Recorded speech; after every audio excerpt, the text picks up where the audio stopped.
here's kind of a personal, greedy question for myself.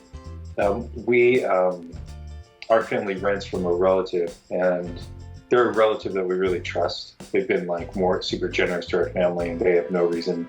They have enough money to not rip us off. They've been kind, and the area, it's kind of it's a little bit more of a retirement type area, but it is really nice, and it's next to a lake, a big giant lake that's very popular, especially in the summers.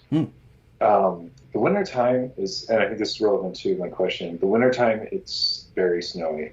And it's very much like people maybe are leaving. And so we're about an hour and a half from Manhattan. And people do come out here and buy second homes. And I think people are leaving Manhattan in general, similar to the Bay Area. They're leaving to other places. Yeah.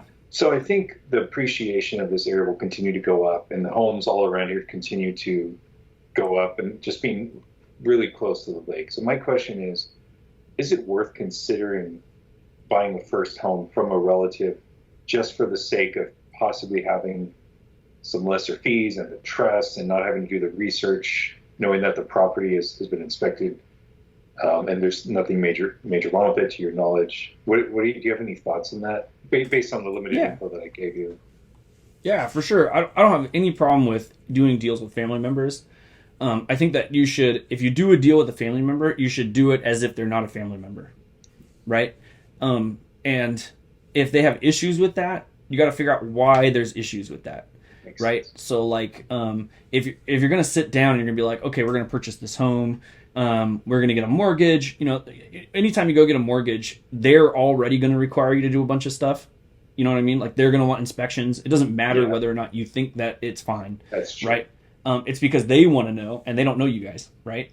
But yeah, I would follow all the same rules, do all the same contracts, everything the same, because, at some point when one person, and it could be you in this case, protecting them, decides like, I've changed my mind, and then you ditch it and you did some sort of handshake deal, right? That could put them in a situation that's really compromising. So it's always smart to do everything properly, even if it's with a family member. The advantage is that it's just easier to talk to these people because you already know who they are, right? And I don't have any experience with this, but I would imagine that like the family members who don't want to do that usually have ulterior motives, right? I did a reaction video to someone a while back who wanted to buy something from their dad, and there was like real iffy stuff happening with the deal, right?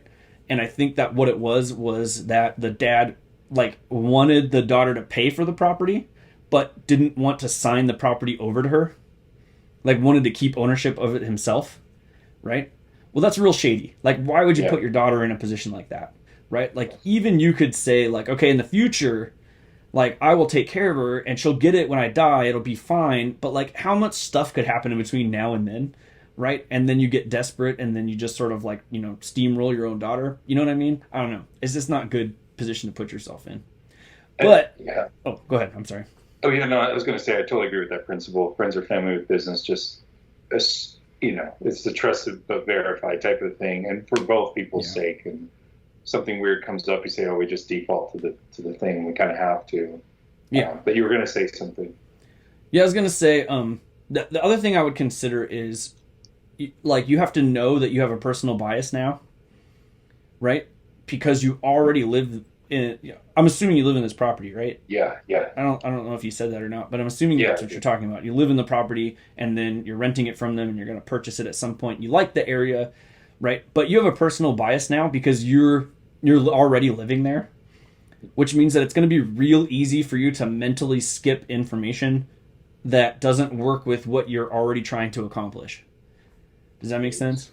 Great point. Yes. Yeah. So I would sit down and make sure all the numbers are what they are, right? And the way that you can do that is find another area in the country that is similar to what you got going now. So like house prices are similar, rents are kind of similar, growth is kind of similar.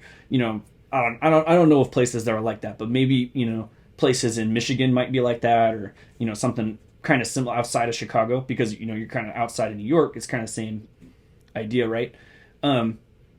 And then do the math on that area. Like, find a property that kind of matches what you're doing now. Do all the math. Figure out everything that it would take for you to move there.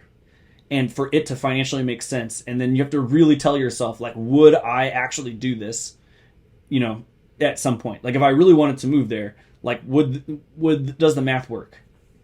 Right? And if it doesn't work, then you got to ask yourself, why is it that I'm okay doing it here where I'm at now?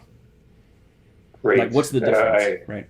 I'm a big fan of trying to find those biases. So that's great.